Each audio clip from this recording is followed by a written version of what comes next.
يبدأ المسلسل يوم 31 ديسمبر سنة 2022، ومنشوف البوليس والمباحث بيحققوا في جريمة قتل عشان يوصلوا للجاني. ومن بين الناس نشوف مصور جنائي، وده اسمه زياد، معروف عنه انه شاطر في التصوير وما بيفوتش اي تفصيلة حواليه. ومنلاقيه بيقرب من الضابط وبيقول له انه عايز يروح لانه عايز يحتفل براس السنة مع مراته. الضابط يقول له في شغلنا يا زياد لا في اجازات ولا احتفالات. فيضطر زياد يكمل شغله، ولانه بياخد باله من ادق التفاصيل قدر يوصل لحل لغز الجريمة ويعرف مين الجاني. بعد كده زياد يرجع بيته متأخر، وبشويش يفتح الباب، وقبل ما يدخل البيت عينيه تسبقه عشان تطمن على مريم، وده اسم مراته. يلاقيها مشغولة مع لوحتها الجديدة، أصل مريم رسامة وشاطرة قوي في الرسم. من نظرات زياد ولهفته عليها بنعرف قد ايه انه بيحب مريم، فيقرب منها بشويش عشان يفاجئها بحضوره. وفعلا مريم تتخض، وزياد من خوفه عليها يعتذر لها، وقبل ما ترد يفاجئها بلوحة جميلة جايبها لها هدية. مريم ما صدقتش عينيها من الفرحة، لأن اللوحة دي اللي كان نفسها فيها، وفرحتها تزيد لما تعرف إن اللوحة أصلية. في اللحظة دي منشوف الفرحة الحقيقية في عيون زياد اللي سعادته بتتحقق كل ما يشوف الفرحة منورة وش مريم. فيقول لها اطلعي البسي عشان نخرج نتعشى برا. مريم تقول له لا، خلينا نسهر الليلة دي في البيت عشان عندي خبر هيفرحك. زياد يقول لها قوليلي على الخبر اللي هيفرحني واحنا سهرانين برا. يجري زياد عشان يجهز للسهرة، وبعد الدش ينادي على مريم عايز يعرف خلصت لبس ولا لسه، لكنها ما بتردش عليه. فينادي تاني عليها ولكنها برضه ما تردش عليه. يقلق زياد فينزل يطمن عليها. الغريبة انه بيلاقي باب البيت مفتوح، فيجري عشان يشوفها يمكن يلاقيها واقفة برا. ولما يخرج ما يلاقيهاش، ولكنه بيلاقي ناس كتيرة واقفين بعيد، فقلبه يتنفض منه، ومن غير ما يحس يجري ناحيتهم عشان يلاقي مريم نايمة على الأرض ودم كتير حوالين راسها. زياد مش فاهم ليه وإمتى وإزاي ومين اللي عمل في الملاك الجميل ده كده. خدها في حضنه وكأنه مش عايز يفارقها، وبعد محايلة وإلحاح من الناس حطها في عربية الإسعاف. وزي ما ماتت مريم يوم 31 ديسمبر سنة 22، زياد في حاجة جواه ماتت هو كمان، أو تقدر تقول وقفت عنده الحياة لحظة موت حبيبته. ورغم مرور الأيام والسنين إلا إن زياد لسه عايش ويا الأحزان، مش قادر يتخيل حياته من غيرها، ولا مصدق إنه مش هيشوفها تاني. بيفكر في أسئلة كتير، مين عديم القلب والرحمة اللي يأذي ملاكه الجميل ونشوفه كل يوم؟ بيفتش في الكاميرا اللي صورت الحادثة يمكن تقوله على دليل يساعده في الإجابة على أسئلته، لكنه في كل مرة ما يلاقيش في الكاميرا أي دليل. في الوقت ده يتصل بيه ابن عمه سامح. في الأول زياد ما يردش عليه لأنه كان مشغول مع فيديوهات حادثة مريم، ولما التليفون رن تاني زياد رد عشان نعرف سامح هو اللي بيتصل، ويقول لزياد ضروري لازم تيجي تحتفل معانا بعيد ميلاد لارا.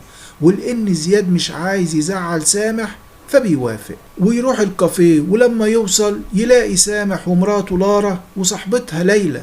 زياد بيسلم على الجميع وبيقعد بجسمه، لكن عقله وقلبه مع ملاكه الجميل وذكرياته الحلوة معاها. وفجأة زياد يسمع صوت سامح بينادي عليه، فزياد باستغراب بعينيه يسأله في ايه، فيلاقي سامح بيكلم ليلى عنه وبيقول لها زياد من أشطر المصورين الجنائيين في مصر، لكنه للأسف سايب شغله بقاله سنتين. ليلى تاخد الكلام من سامح وتسأل زياد ليه سبت الشغل، لكن زياد ما كانش سامح حد عشان كده مش بيرد. وفجأة يقوم زياد من غير استئذان ويمشي. تاني يوم زياد بيزور الطبيب النفسي اللي بيتابع حالته معاه. زياد حكاله عن خطة سامح اللي عايز يجوزه ليلى صاحبة لارا مراته، فبيقول له الدكتور أنا مش قادر أقبل بوجود حد تاني في حياتي مع مريم. الدكتور يقول له لازم تطلع مريم من جواك، وطالما انت لسه في الدنيا يبقى ربنا عايزك تعيش وتستمتع بنعمته. ويقول له أول خطوات حل أي مشكلة يا زياد إننا نعرف إننا في مشكلة، وانت لازم تساعدني وتساعد نفسك عشان تقدر تتخطى صدمتك في غياب حد غالي عليك قوي. وينصحه بانه لازم يبطل شرب المهدئات لان كتر استخدامها بيعمل هلاوس. ويقول له حاول تقرب من ليلى، مش لازم تقرب منها كزوجة هتشغل مكان مريم، قرب منها كصديقة يمكن ترتاح لها، ويمكن هي تعرف تساعدك وتخرجك من عزلتك والاكتئاب اللي هيموتك. لكن زياد يقول له مش عايز اظلمها معايا، وانا كل ليلة بقوم من نومي على كابوس مرعب بيعذبني بسبب موت مريم.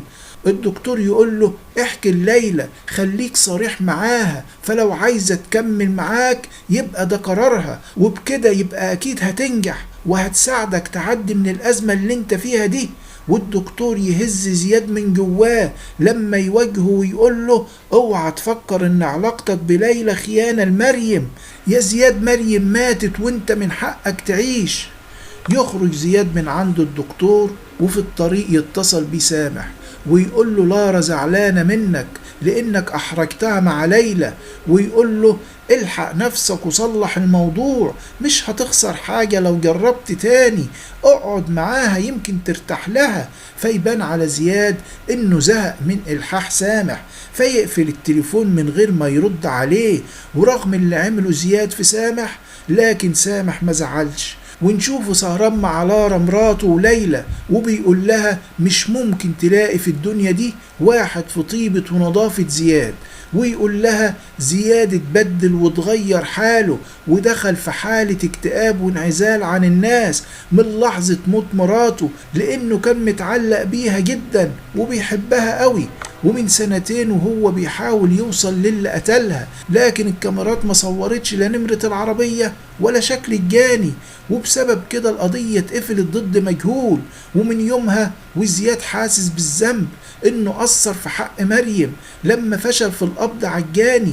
والسؤال اللي كلنا مش لاقيين له اجابة، هو ليه مريم خرجت بره البيت في الساعة دي والمفروض انها كانت بتجهز عشان يخرجوا؟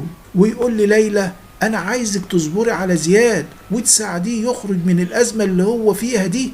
وبيتفق معاها يتقابلوا كلك ليلة رأس السنة، فليلى توافق ويتصلوا بزياد عشان يسهر معاهم. وفي ليلة رأس السنة فعلا نشوف زياد قاعد مع ليلى وبيعتذر لها على التأخير، وبيعتذر كمان انه كان سخيف معاها يوم عيد ميلاد لارا.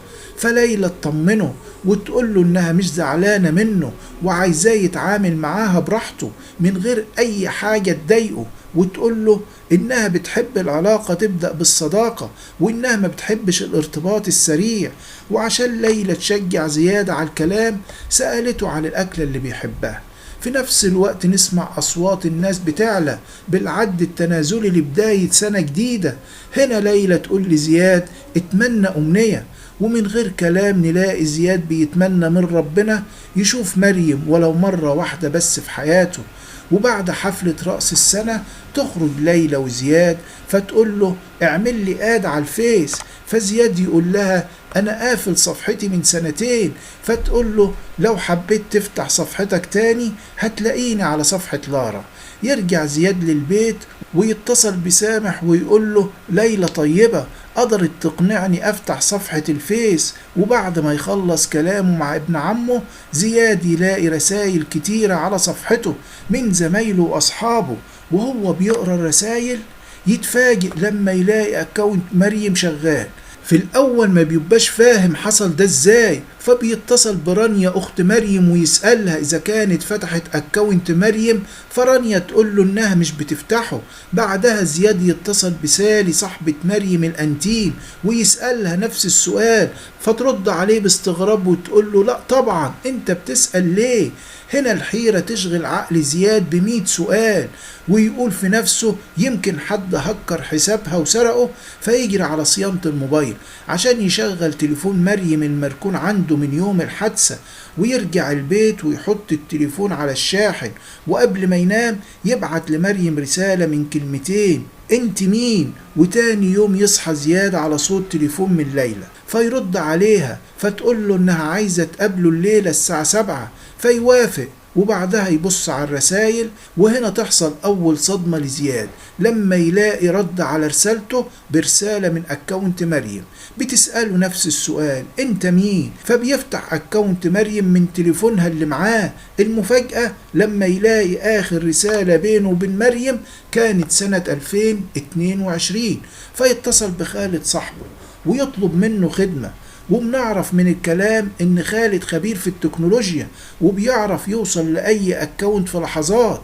بالليل زياد بيخرج مع ليلى، لكنه طول السهرة بيبقى سرحان ومش بيتكلم. ليلى تسأله عن رأيه في الهدية اللي جابتها له. زياد يقول لها: ميرسي قوي يا مريم على هديتك، ده انا كنت بدور على لانسس للكاميرا من زمان. هنا ليلى بتتضايق لما زياد يغلط في اسمها، وفي نفس الوقت تليفون زياد يرن بنمرة خالد، فيقوم بعيد عن ليلى ويسأله: عرفت مين اللي هكر تليفون مريم؟ خالد يفاجئه لما يقول له: اكاونت مريم ما اتفتحش من سنة 22 ومفيش اي حد حاول يفتحه او حتى يهكره. زياد يستغرب ويقول له: امال مين اللي بيكلمني؟ وينسى ليلى ويرجع البيت ويفضل يبعت رسائل كتيرة على الاكاونت بتاع مريم عشان عايز يعرف مين اللي بيكلمه وازاي الشخص ده دخل اكاونت مريم. بعد شوية يقرر يتصل بيها، وهنا تحصل أكبر مفاجأة في حياة زياد لما ترد عليه مريم. زياد من الصدمة ما بقاش عارف يقول ايه، وذكرياته مع مريم بقت زي فيلم سينما قدام عينيه. في الوقت ده ليلى توصل عند لارا عشان تشتكي لها من اللي عملوا فيها زياد لما سابها في الكافيه ومشى من غير استئذان. سامح يحاول يهديها ويفهمها انه اكيد في حاجة مهمة حصلت خلته يمشي بالشكل الغريب ده. نرجع تاني لزياد اللي نلاقيه سهران مع اللاب بيتفرج على فيديوهات عن الذكاء الاصطناعي، وهل ممكن الواحد يقدر يستخدم صوت واحد ميت ويتكلم بيه؟ ولما يسأل خالد نفس السؤال، خالد يقول له مستحيل، ولو حصل هتلاحظ فرق عن الشخص الحقيقي في بعض الحروف وبعض الكلمات. فزياد يسأله: طب ايه الحل؟ خالد يقول له: مفيش قدامك غير انك تستدرج الشخص ده في الكلام لحد ما نعرف هو مين وعايز منك ايه. ولما يرجع زياد البيت عينيه تقع على صورة من الصور الكتيرة عنده في البيت. الصورة دي لها ذكرى خاصة في قلب زياد لأنها هي سبب معرفته بمريم اللي كانت موجودة في معرض الصور. فلما شافت الصورة وقفت قدامها ونظرات الحزن كانت باينة على وشها، فقرب منها زياد يسألها عن سبب حزنها، فقالت له إن الصورة دي بتفكرها بالحادثة اللي حصلت لها هي واختها وهم صغيرين، وباباها مات لما حاول ينقذها. زياد اتأثر وحس بيها قوي لأنه زيها اتحرم من أبوه وأمه وهو في سن صغيرة، وعرف منها إنها رسامة وبتحب الصور. والكلام طال بينهم والإعجاب بدأ يظهر عليهم. في اللحظة دي زياد يرجع من ذكرياته مع الصورة بقرار غريب إنه لازم يكلم مريم. ولما ردت عليه سألها: انت مين؟ فكانت هتقفل التليفون، فقال لها: ما تزعليش، صوتك يشبه صوت واحدة أعرفها. فقالت له: بعدين؟ قال لها: أنا حاسس إني أعرفك من زمان. مريم كانت بتسمعه من غير اهتمام لغاية ما قال لها بعض الحاجات اللي محدش يعرفها غير أقرب الناس له، وفي الآخر قال لها: انت بتعرفي ترسمي، طب هبعتلك صورة وعايزها بكرة لاني محتاج اديها لحد غالي عليا وهدفعلك فيها اللي انت عايزاه. هنا بنفهم ان زياد بيعمل كده عشان عايز يشوفها ويفهم ايه اللي بيحصل له. فوافقت وقالت له: استناني بكرة عند جاليري في مصر الجديدة. تاني يوم زياد ينزل مصر الجديدة عشان يروح الجاليري لكنه ما يلاقوهوش، فيسأل الناس في الشارع لكن ولا واحد يعرف الجاليري ده. فيتضايق ويتصل بيها ويقول لها: فين الجاليري اللي انت بتقوليلي عليه ده؟ انا لفيت المنطقة حتة حتة ما لقيتش ولا جاليري. ويقول لها: هو انت بتضحكي عليا؟ فمريم تزعل منه وتقول له: انا اعرفك منين عشان اهزر معاك؟ بسرعة يترجاها ما تزعلش منه، فتقول له: خلاص خلينا نتقابل بكرة في المعادي لاني معزومة على عيد ميلاد واحدة صاحبتي. وتقول له هبعت لك العنوان عشان ما تتوهش تاني. تاني يوم يصحى زياد مخنوق من كابوس، فياخد بخاخة عشان يقدر ياخد نفسه، وبالليل يروح المعادي عشان يقابل مريم في الكافيه اللي بعتت له عنوانه. يدخل الكافيه يلاقيه فاضي وهادي ومفيش أي حاجة تدل على إنهم هيعملوا عيد ميلاد ولا أي حاجة، وبيفضل قاعد مستني يمكن تيجي لكنها ما بتظهرش. يحاول يتصل بيها لكن تليفونها ما بيجمعش، فيروح متضايق ويرجع يكلمها تاني ويعتب عليها ازاي يستناها وهي ما تجيش، ويقول لها لا كان في حفلة ولا أي حاجة.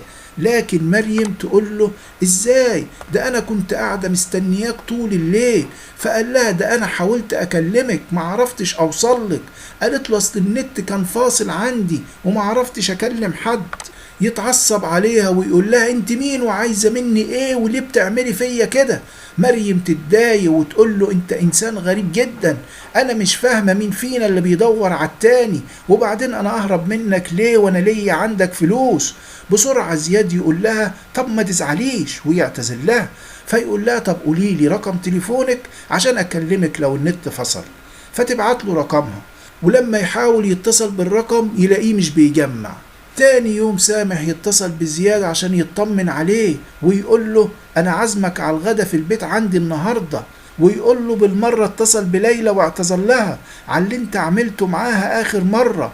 في اللحظة دي زياد بيلاقي مريم بتتصل بيه، فيقفل مع سامح ويرد عليها. ساعتها مريم بتقول له على عنوان كافيه وتقول له انها مستنياه هناك الساعة 8 بالليل. زياد بيروح الكافيه اللي بيلاقيه زحمة بناس بتتفرج على ماتش للزمالك. زياد يدخل يدور عليها ما يلاقيهاش، فيتصل بيها ويقول لها انت فين؟ فتقول له انا قاعدة قدام الشاشة الكبيرة. فيبص يلاقيها فعلا قاعدة، فيجري عليها عشان يكلمها لكنه يكتشف انها مش هي، ويسمعها وهي بتصرخ في التليفون. فيسألها في ايه؟ فتقول له صلاح اتصاب. فيسكت لحظة ويقول لها ايه اللي جاب صلاح الزمالك؟ ويسكت تاني. فيدخل يبحث عن إصابة صلاح فيلاقيها سنة 2018. فيسألها ويقول لها مريم قولي لي تاريخ النهاردة كام؟ في الأول تستغرب من السؤال وبعدها تقول له 26/5 سنة 2018. زياد مش قادر يستوعب اللي بيسمعه، فيقول لها مريم ممكن تفتحي فيديو كول عشان اشوفك انت قاعدة فين؟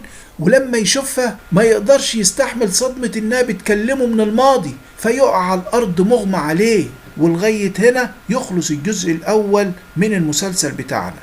استنوني في الفيديو التاني عشان نكمل ونشوف هل زياد هيقابل مريم ولا هتحصل مفاجأة في اخر الاحداث. وسلام.